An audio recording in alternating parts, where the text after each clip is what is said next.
전도하는 거, 예배하는 거, 기도하는 거, 선한 일을 행하는 거 다 믿는 자가 마땅히 해야 될 일이지만 그 중에서도 특별히 부모를 공경하는 거, 부모를 잘 섬기고 기쁘게 해드리는 것은 믿는 자가 마땅히 해야 될 일인 거예요.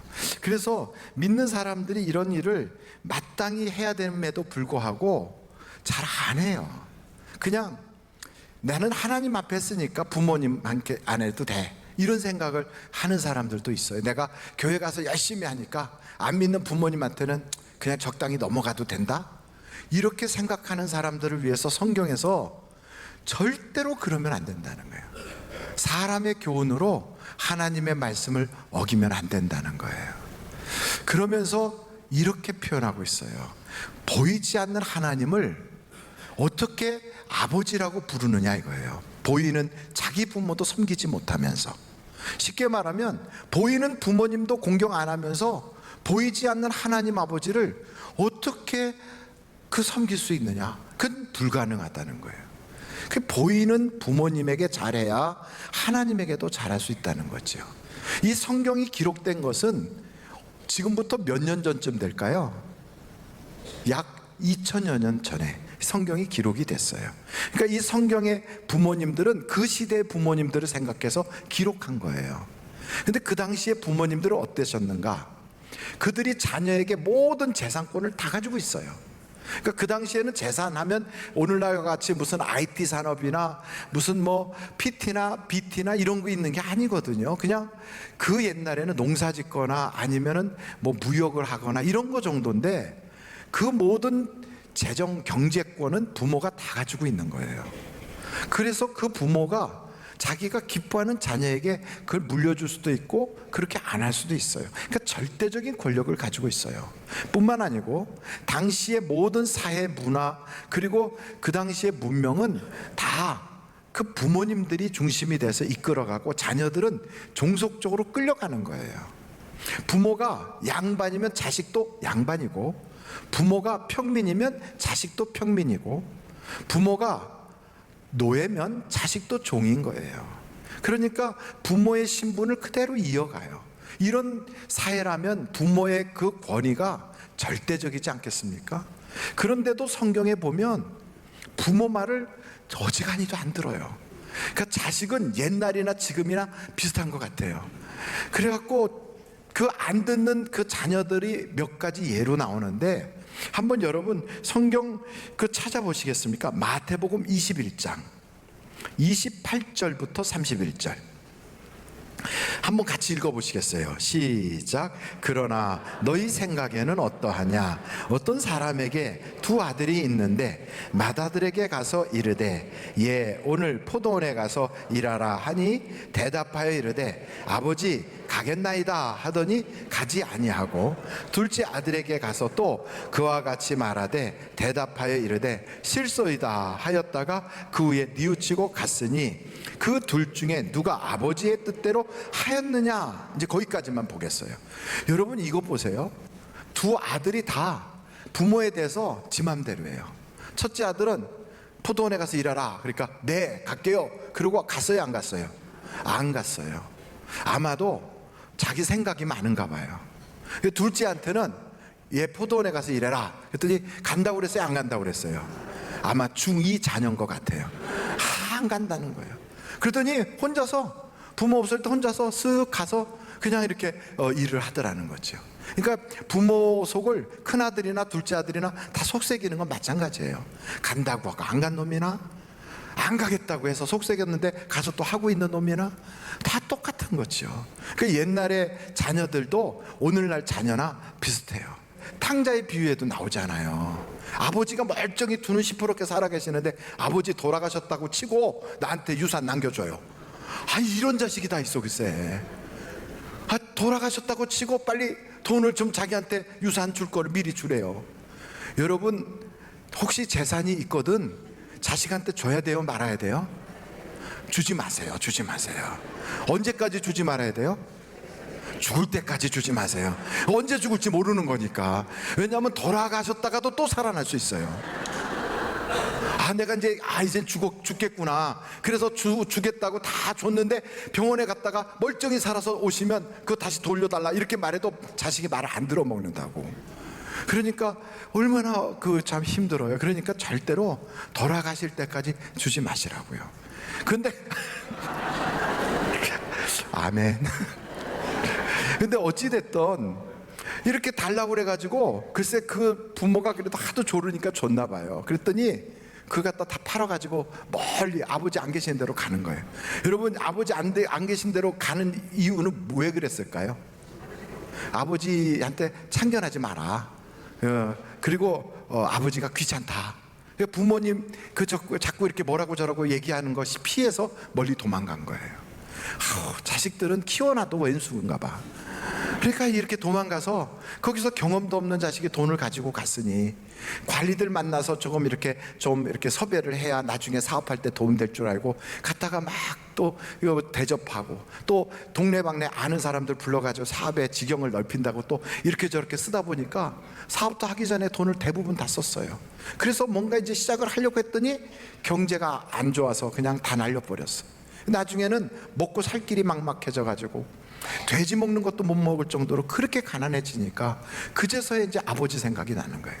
그러니까 자식은 고생을 해봐야 부모 생각이 나나 봐요. 이렇게 하다가 부모님한테 돌아오니까 아버지가 너무 기뻐서 내 아들은 죽었다 살아났고 잃어버렸다 찾았다고 그러면서 잔치를 연 거예요. 그러면 그 형이 동생 고생했어. 비록 너가 나가서 말썽은 부렸지만 소식도 별로 좋은 소문도 없었어. 그렇지만 살아왔어. 다행이다. 그리고 이제 먹고 앞으로 정신 차리고 잘해라. 이렇게 하는 게 아니라 뿔딱 지나서 그 잔치 안 와요. 그러니까 아버지가 나가서 그 형을 달래. 야, 네 동생이 죽었다 살아나고 잃어버렸다 찾았잖냐.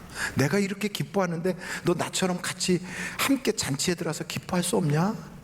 그랬더니 기껏 하는 소리가 저 밖에 나가서 허랑방탕하고 놀던 자식 오니까 잔치를 벌이고 평생 나는 아버지한테 그렇게 열심히 섬겼는데 내 친구들하고 같이 먹으라고 염소새끼 한 마리도 안 잡아주고 이게 뭐 하는 겁니까? 막 이러는 거예요. 그러니까 자식 많은 그 집안에 가지 많은 나무 바람 잘 날 없다고 그 옛날이나 지금이나 똑같았나 봐요. 그러니 이런 모습을 보면서 하나님이 그러시는 거예요. 부모를 공경해야 복을 받는 거야 그래요. 근데 어떤 분은 그래요. 목사님 그런데 부모를 공경한다는 게 그게 목사님 말씀처럼 쉬운 게 아니에요. 우리 부모님은 예수를 안 믿으시거든. 그래서 내가 교회 다니는 걸 알면 너 제사도 안 드리는 놈이야 이러고 호적을 팍버릴 거다 막 이렇게 역정을 내실 거기 때문에 그런 부모님한테 내가 예수 믿으면서 공경한다는 게 쉬운 게 아니에요. 이렇게 말하는 분도 계시다고요. 여러분, 제사 문제는 참 심각하거든요. 우리가 다 아는 것처럼 세상 사람들, 이방인들이 제사하는 건 귀신에게 하는 거라고 하나님이 그거 하지 말라고 그랬어요. 심지어는 제사 드리는 음식을 먹었던 사람들도 하나님이 재앙을 내리셨다고 성경에 기록하고 있어요. 정말 그랬나요? 그렇다니까요. 한번 여러분 시편을 한번 보시겠어요? 106편 28절이에요. 같이 한번 읽어보실까요? 다 같이 시작. 그들이 또 부올의 바알과 연합하여 죽은 자에게 제사한 음식을 먹어서 그 행위로 주를 경노하게 함으로써 재앙이 그들 중에 크게 유행하였도다. 그러니까 제사 음식만 먹어도 이런 일을 당하는 판이니 제사를 드리는 거는 아이고 말도 안 되는데 그 우리 부모님이 아시면 큰일 나죠. 그래가지고 부모님하고 제사 문제로 다투면 공경은커녕 부모님은 속썩이니까 교회를 안 나가는 칙하고 시골에 계신 부모님이 서울에 오시면 교회를 안 와. 그러다가 그분이 시골에 내려가시면 그때 또 교회 오고 이렇게 하는 부분도 그런 분들도 계시더라고요. 어떤 분은 아예 그냥 부모님 살아계시는 동안에는 제사 지내고 돌아가신 다음에 제사를 안 드리면 되지 이러고 부모님 속 안 새기겠다고 그냥 딱 예수를 믿으면서도 우린 제사 드릴 겁니다 이렇게 하는 그런 사람들도 계시다고요. 또 어떤 분은 아예 부모한테 선포해. 아버지 어머니 나 교회 다니거든 이제부터 제사 없는 줄 알아요. 땡 이렇게 끊어요. 아멘 그랬어요. 그래갖고 막 전쟁을 선포해 부모님한테. 선포해. 그랬더니 부모가 화가 나갖고, 야 이놈아, 너는 그럼 각서를 써라. 다시는 상속을 한 푼도 안 받겠다고 각서를 써. 그럼 내가 너 교회 다니든 말든 상관하지 않겠다. 막 이런 사람도 있어요. 근데 어떤 사람은 우리 부모님이 예수를 몰라서 그렇구나. 그래서 부모님을 잘 섬겨서 전도를 해서 교회를 먼저 다니게 해. 그래서 믿음을 갖게 해. 그 부모님은 마치 저 선교가 되지 않은 히랍 사우디아라비아나 아니면 저 인도의 힌두교를 믿는 사람들처럼 그렇게 주를 모르니까, 복음을 모르니까 그러시니까 먼저 선교를 하듯이 전도를 해야 되겠구나. 그래서 전도하기 위해서는 같은 낮은 자세로 사랑을 베풀고 섬기고, 그래서 마음을 사가지고 야야야 네가 왜 그러는지 다 안다. 그래 나도 교회 나가줄게. 이러고서 교회를 나와서 나중에 그 제사 문제도 그냥 번거롭고 그러니까 우리 제사를 약식으로 그냥 하자. 이래가지고 추도 예배로 싹 바꾸고 이렇게 하는 그런 사람들도 있다고요. 어떤 게 맞는 것 같아요? 이게 맞다 저게 맞다 하는 그거를 선택하는 것보다 더 중요한 건, 우리는 이런 일이 딱 있을 때 그럼 하나님은 어떻게 하셨나, 그걸 알아야 돼요. 그 하나님은 이런 부분에 있어서 우리가 참 애매하다고 생각하는 이 부분을 어떤 식으로 해결하셨나. 하나님은 우리의 인간의 모습으로 우리에게 오신 거예요. 여러분, 하나님께서 원칙을 딱 정하셨어요. 그리고 팔짱을 딱 끼고 너 이거 지키는가 보자. 못 지켜? 그러면 이제부터 징계야. 지켜? 그럼 너는 복을 받아라. 이렇게 팔짱 끼고 딱 심판자로서 감독하듯이 감독관처럼 계셨느냐? 아니에요. 그분은 우리의 모습으로 이 땅에 오셨어요. 그리고 우리처럼 연약하게 우리의 생활을 같이 누리는 거예요. 그리고 같이 고난을 겪으시는 거예요. 시험도 같이 받으시는 거예요. 그래서 다 우리처럼 사시면서 우리를 설득하시고 우리를 사랑하시고 우리로 하여금 그 주님을 믿을 수 있도록 마음을 열게 하시고 그 사랑 앞에서 고백하게 하고, 그래서 이렇게 살아야 되겠구나 하고 변화된 모습으로 예수를 바로 믿게 하여 복을 받게 하신다고요. 그러니까 하나님은 우리를 어떻게 접근하시냐면 전쟁을 딱 선포하듯이 하는 게 아니라 하나님은 친히 우리에게 선교사처럼 당신의 아들을 보내시는 거예요. 그래서 낮은 모습으로 우리의 모든 것을 다 감당해 주시는 거예요. 이것이 하나님이 우리에게 보여주신 모범이에요. 그래서 여러분, 안 믿는 사람한테 불신지옥 그렇게 하고 막 저주하듯이 뛰어다니면 그것은요 옛날 방법이고 모를 때 그러는 거예요. 지금은 안 믿는 사람도 아주 부드럽게, 그리고 굉장히 참 이렇게 매너 있게 접근해서 그분에게 하나님의 사랑을 알 수 있도록 해주는 것. 얼마 전에 그 5월 8일 날이 그 부모님들 이렇게 하는 어버이날이잖아요. 그날 우리 교회 전도팀이 나가서 카네이션을 이렇게 가지고 전도를 했다고 그러더라고요. 어떤 분은 그 카네이션을 자꾸 쳐다보더래요. 그래서 카네이션을 달아드렸더니 평생에 자기가 이런 사랑을 처음 받아봤다고, 그러면서 그렇게 기뻐하더래요. 어디서 이렇게 좋은 일 하냐고 그래서 하늘비전교회라니까 그 교회는 복 받을 거라고 그랬다고 그러더라고요. 아니, 그러니 안 믿는 사람이 축복할 정도면 우리는 엄청 복받게 돼 있는 거예요. 옆에 분들한테 우리는 복받을 수밖에 없어요. 한번 그렇게 인사를 해보세요. 시작. 우리는 복받을 수밖에 없어요. 근데 이 두 번째 말씀을 보니까 여러분, 그 에베소서 6장에 한번 여러분 4절을 한번 보실까요? 4절. 또 아비들아, 너희 자녀를 노엽게 하지 말고 오직 주의 교훈과 훈계로 양육하라. 그러니까 부모 된 사람들은 자녀를 노엽게 하다. 이 노엽게 하다는 말을 다른 말로 표현하면 상처를 주다, 이런 거예요. 상처를 주는 거예요. 어떨 때 상처를 줍니까? 아이들을 차별하거나 비교하거나 폭력을 하거나 아니면 억울하게 하거나 아니면 언어 폭력으로 막 하거나 구박을 하거나 그런 여러 가지들이 자녀에게 상처가 될 수 있을 거예요. 근데 상처 중에 가장 큰 상처는 부모의 헤어짐이래요. 부모가 헤어지는 거. 어떤 집사님 가정에 아이가 우울증으로 그렇게 시달리는 그런 가정이 있어서 우리 영성원에 와가지고 기도받으려고 왔다는 거예요. 그래서 그 집사님을 봤던 우리 최미선 목사님이 그랬대요. 남편과 함께 화합을 해야 이 아이 병이 고쳐질 수 있겠다고. 그랬더니 그랬대요. 아유 목사님, 우리는 헤어진 지 10년이나 돼서, 이혼한 지 10년이나 돼가지고 남편 연락도 없고요, 그건 불가능해요. 그렇게 얘기하더래요. 그래도 우리가 불가능하지만 하나님께 기도해 봅시다. 그래서 기도하기로 했대요.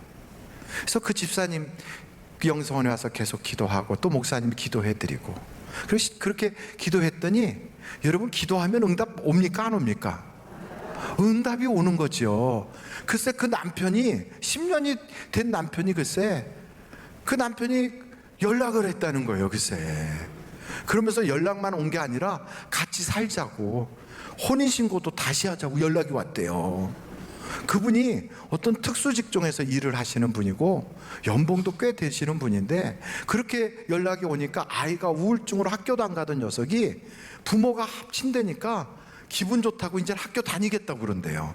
그러니까 우울증이 없어진 거지요. 할렐루야.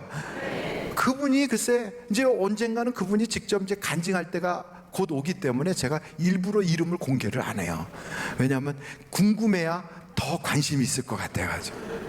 얼마나 놀라운지 요 가까운 잠실교구 식구들은 다 안다고 그러더라고요, 그분이 누군지. 근데 여러분, 이걸 보니까 아하, 기도하니까 부모가 하나 되고 나서 아이의 그 모든 상처가 다 해결되는구나. 부부가 서로 사랑하잖아요.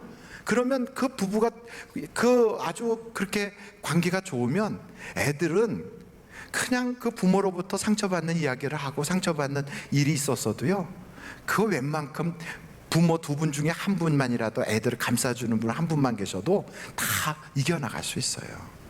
다 아시는 것처럼 원종수라고 하는 분은 옛날에 뭐 서울대 의대를 나오고 권사님으로서, 의사로서 그렇게 간증하시던 분인데 지금은 목회하고 계시는 분으로 알고 제가 있습니다만, 그 어머니가 홀어머니였거든요.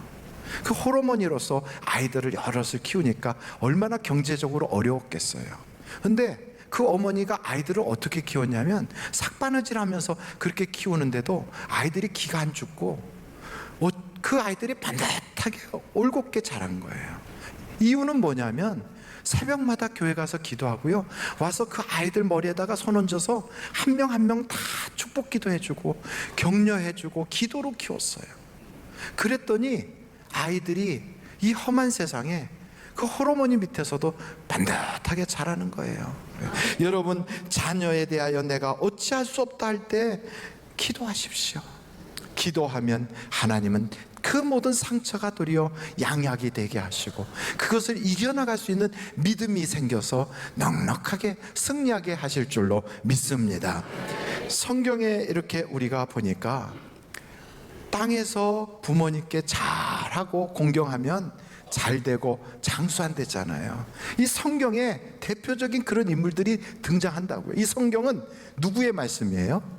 하나님의 말씀이에요. 이 하나님의 말씀인 이 성경은 이런 얘기가 있어요. 하나님의 말씀대로 산 사람들의 이야기가 담겨져 있어요. 하나님의 말씀대로 살았더니 이렇게 되었더라, 그 하나님의 말씀을 버리고 내 맘대로 살았더니 이렇게 되었더라 하는 사람의 이야기예요. 또 하나님의 말씀인 동시에 사람들의 이야기가 간증집처럼 가득 차인 것이 성경이에요. 이 성경 속에 하나님 말씀처럼 부모님을 공경했던 인물, 다 아시는 것처럼 요셉이라고 하는 사람. 요셉은 늘 아버지 품에서 자라고 아버지의 사랑을 독차지하다 보니까 형들이 싫어해요, 미워해요. 그런데 아버지가 심부름을 보내는 거야. 저 세겜 땅에 가서 형들이 어떻게 잘 있나 좀 가서 살펴보고 오라.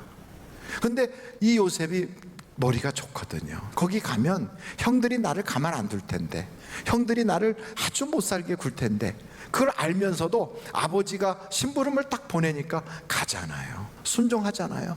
갔더니 잘 됐어, 없어. 여러분 가서 보니까 없다. 그러면 어떻게 할까요? 웬만한 사람 같으면 그러지 않아도 형들 만나면 나 아주 그냥 혼찌검을 낼 텐데, 아이고 잘 됐네. 아버지 세겜 가봤더니 형들 없어요.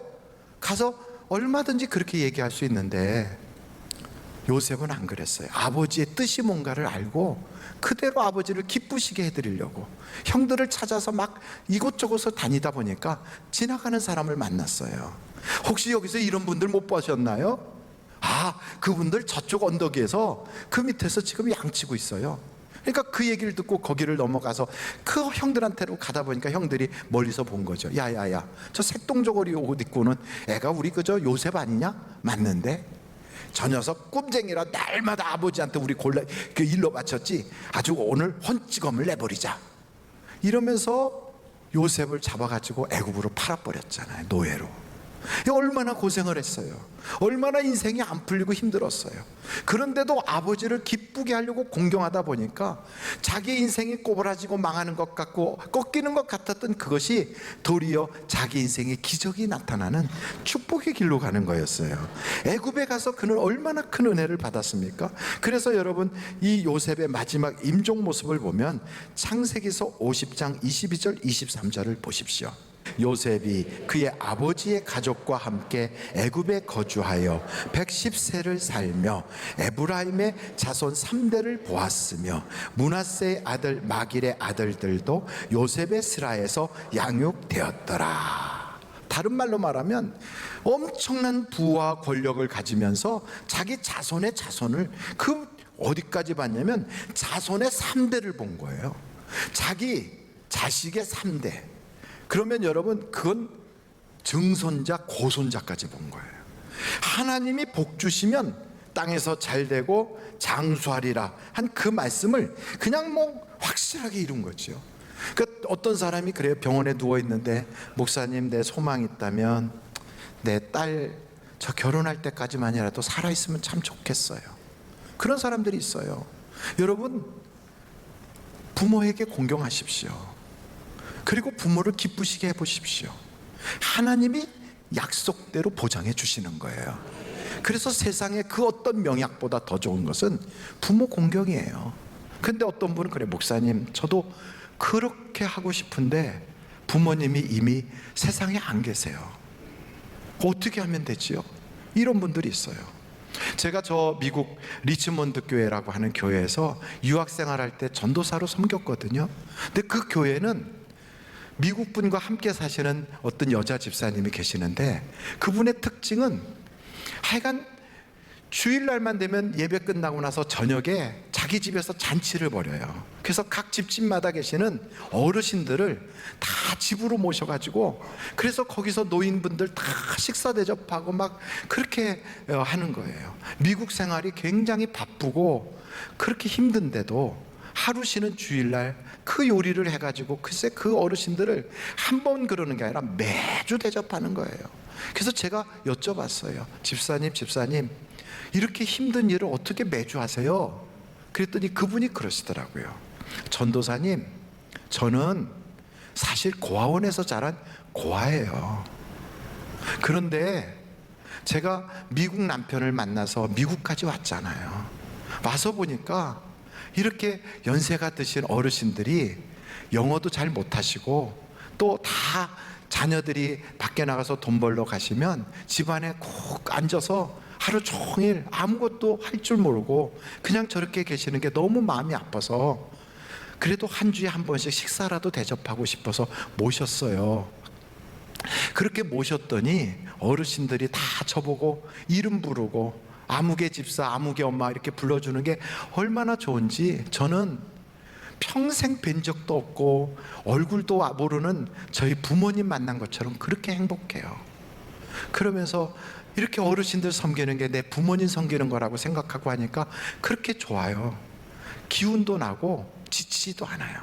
근데 좋은 것은 내 남편이 그랬더니 사업이 잘 돼가지고 돈을 잘 벌어요.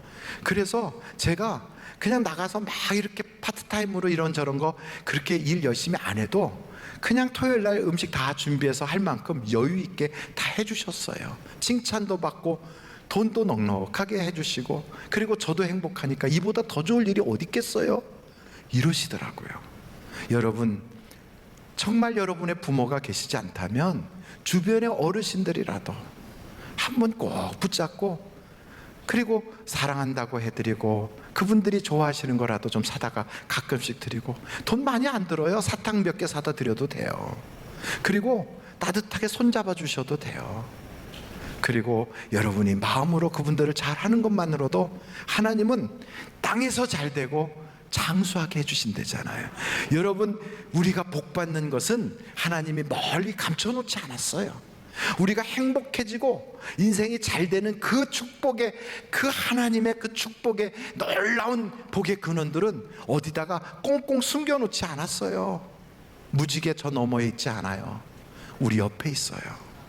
그래서 사랑하는 여러분의 부모님, 그리고 어르신들, 그리고 우리 주변에 연세 많은 분들을 부모님처럼 따뜻하게 섬길 때 하나님은 기뻐하시고 이 말씀대로 우리에게 땅에서 잘 되고 장수하게 하는 그 놀라운 은혜의 주인공들이 다 되실 줄로 믿습니다.